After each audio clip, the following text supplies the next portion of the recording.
Welcome to the Industrial IoT Spotlight, your number one spot for insight from industrial IoT thought leaders who are transforming businesses today. With your host, Eric Walenza. Welcome back to the Industrial IoT Spotlight. I'm joined today by Peter Bourne. Peter is the CEO of BrightWolf, and BrightWolf is an interesting company. They're an enterprise platform or enterprise software company that also does very deep system integration support for their customers. And so they get very involved in the business, not just the technology side of deploying IoT solutions or building and deploying IoT solutions. Peter has a very interesting background. So Peter is also the strategic advisor for ProAxion Incorporated, as well as an entrepreneur in residence for Blackstone Entrepreneurs Network. And then Peter, you have a really deep background in a range of technology companies. So number one, Peter, thanks so much for taking the time to speak with us today. Thank you. It's great to be here. Let's change the conversation a bit from the business and your positioning in general towards the technology. So on your site, you say very clearly, buy infrastructure, build value. So my understanding is that you're helping companies by providing this, you said 70 to 80% of the kind of the common infrastructure so that people are not wasting resources reinventing technology that's out there, and then focus on building the customizable value-added components of the system. What does your technology suite look like if you kind of break it down and then you can kind of focus maybe on some of the areas where you really differentiate and other areas where you might work with partners? We bring three core components, let's say, in the technology space to the table.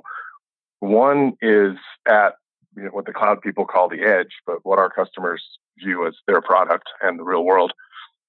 There are many quote-unquote system integrators for IoT who don't really bring an embedded systems and industrial controller and industrial connectivity and protocols experience to the table. And, most of our customers' projects stall out right there, where it can be quite difficult to actually get the data from the machine or device in the first place. And so we bring some industrial protocol and some edge analytics and some edge intelligence runtimes and configuration tools, basically a toolkit to the table at the edge to facilitate the connectivity for our customers. So that's one. Two, all IoT projects, as I mentioned at the beginning, require data management capabilities.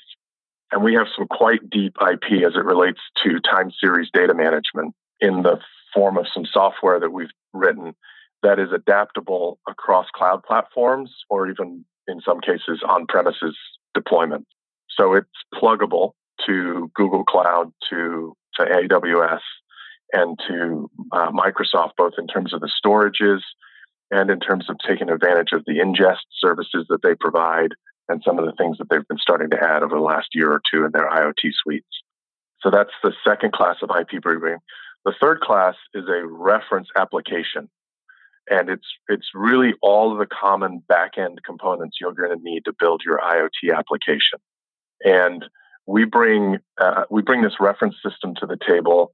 We use it to set up and build the IoT infrastructure for them.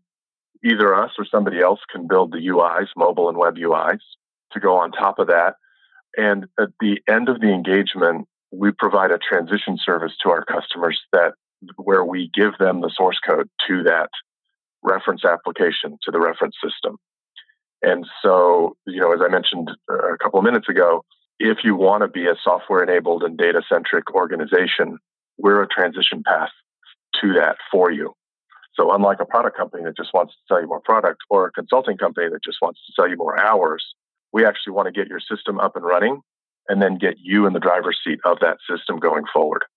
I know the answer here is going to be, it depends, but when you do that handoff of the source code, to what extent are you finding that companies are able to kind of take that and with their internal teams really evolve the product and own it? And to what extent are companies, either requiring you or maybe another partner to be involved on a very regular basis to evolve these? Because I'm sure that these products, as they're built, these systems, they're going to be constantly updated as the business environment changes and as they learn more about the requirements of the system.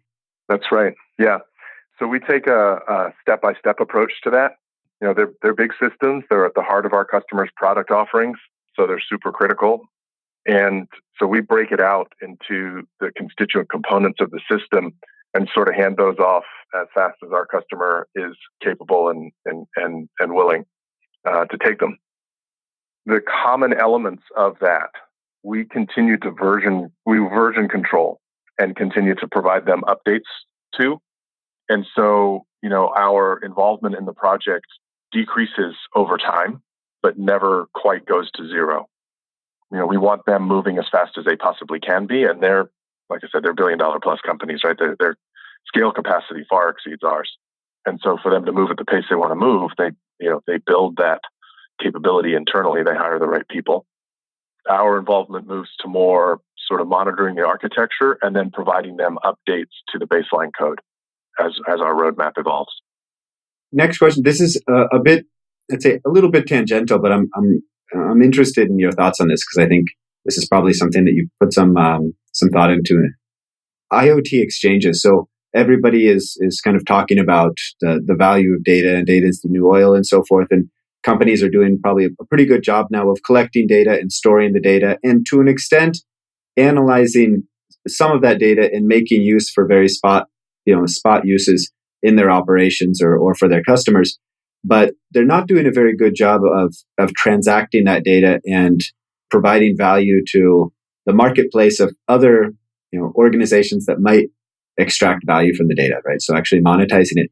I've talked to some companies recently that are working on the data exchange or the data marketplace problem. It's a very intractable problem. But what are your thoughts on this? Do you think that this is feasible within? Is there a timeline where you think that corporates will be transacting the data? Will have the technology, the frameworks, the business and the policy frameworks, or do you think that this is in the foreseeable future really going to be a lot of one-off relationships between partners as opposed to more of a marketplace solution? That's a great question. I don't have a crystal ball on that. I have an opinion like everybody, but I'm happy to be proven wrong about this. But I think you nailed it. You said something about the business and the policy frameworks. It's data exchanges are a worthy technology challenge, but they're an eminently solvable problem at the technology level. Let me tell a story about, I'll sort of blend two massive customers that we are engaged with and their sense on this. Rather than giving you my opinion, I'll just tell you, anecdotally what we're hearing. Both of the companies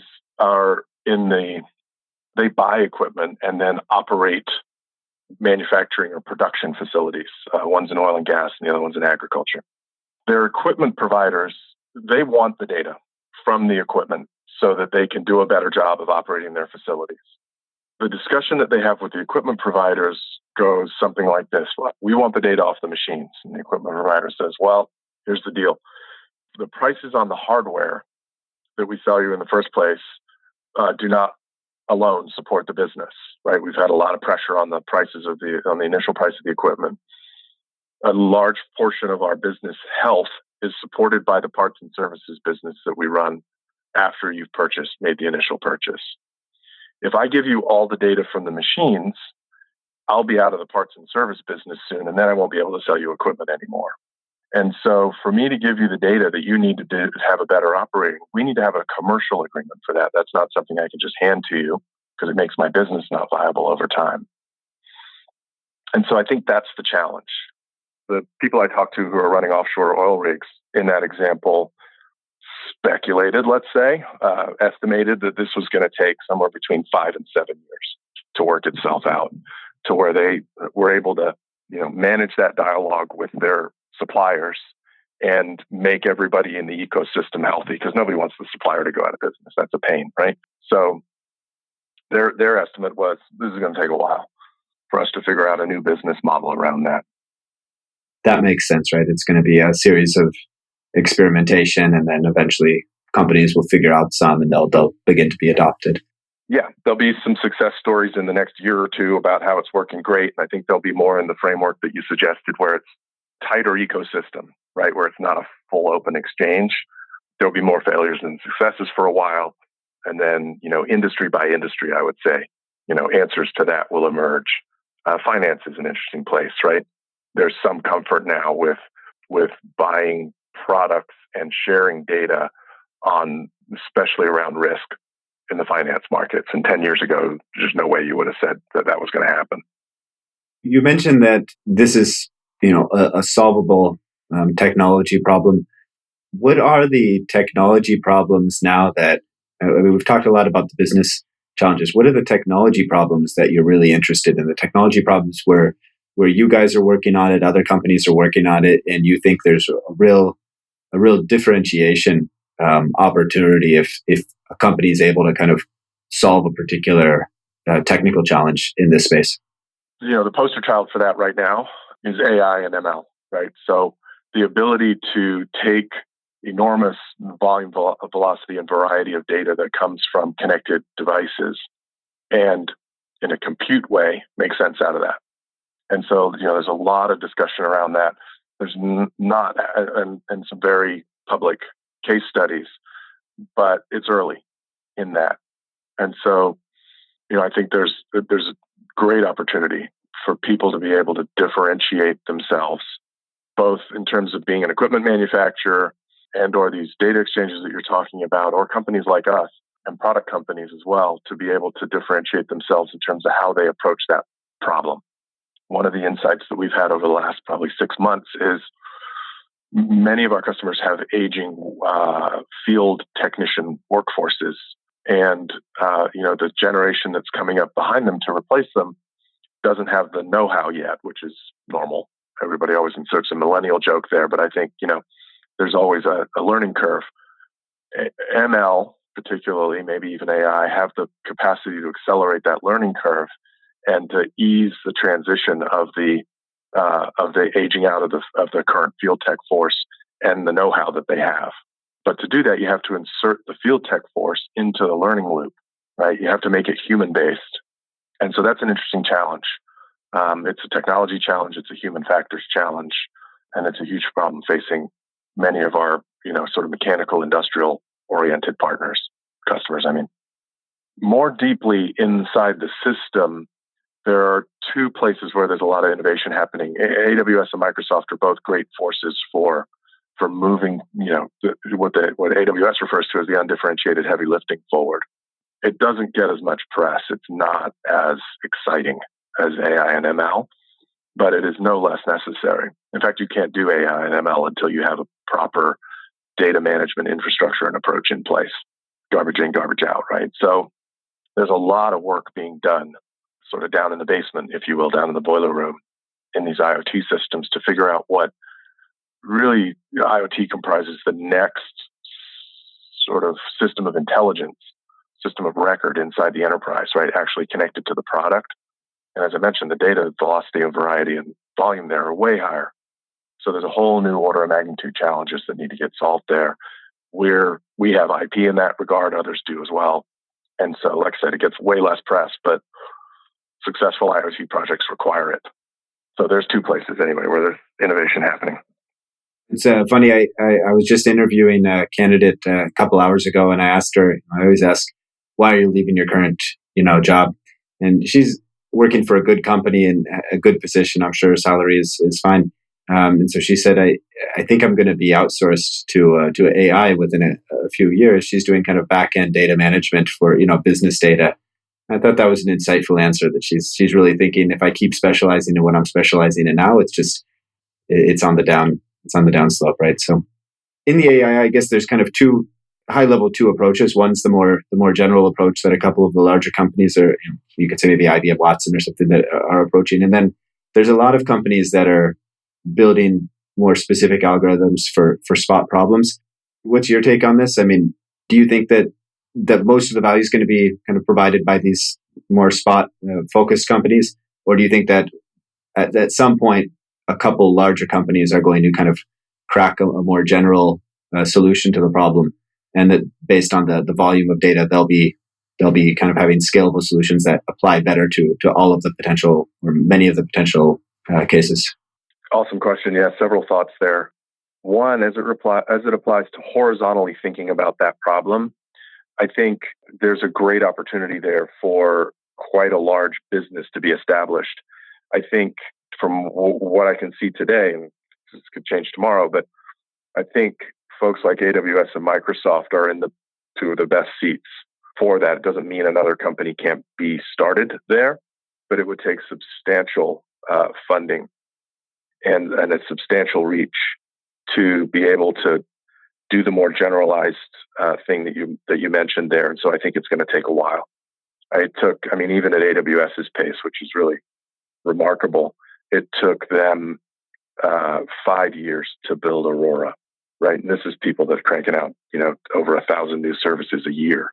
These are deep problems. And so, you can take that, I don't know about a whole order of magnitude, but it's going to be at least that hard to solve a general AI applicability problem. So I think, to your question, the idea that they're going to be solved in more specific cases seems more apparent to me, at least in the near term. And as I mentioned, it's really early in that space. There's a ton of hype around it right now.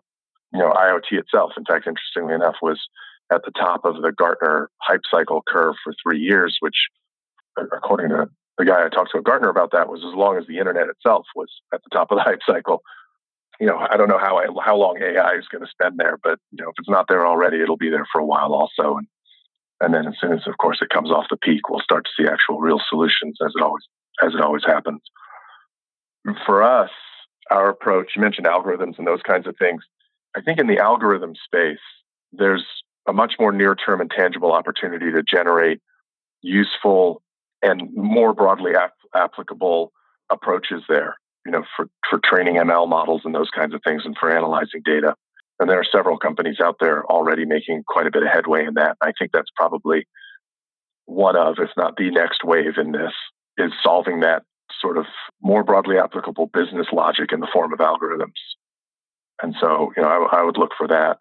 Our approach is to integrate with those. We're not data scientists. We're not trying to be. We think it's important, but that's an enterprise system in and of itself as it matures. And, I think it needs to be connected to your IoT system in ways that make it useful. Thanks for tuning in to another edition of the Industrial IoT Spotlight.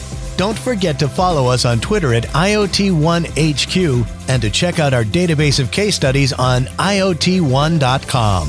If you have unique insight or a project deployment story to share, we'd love to feature you on a future edition.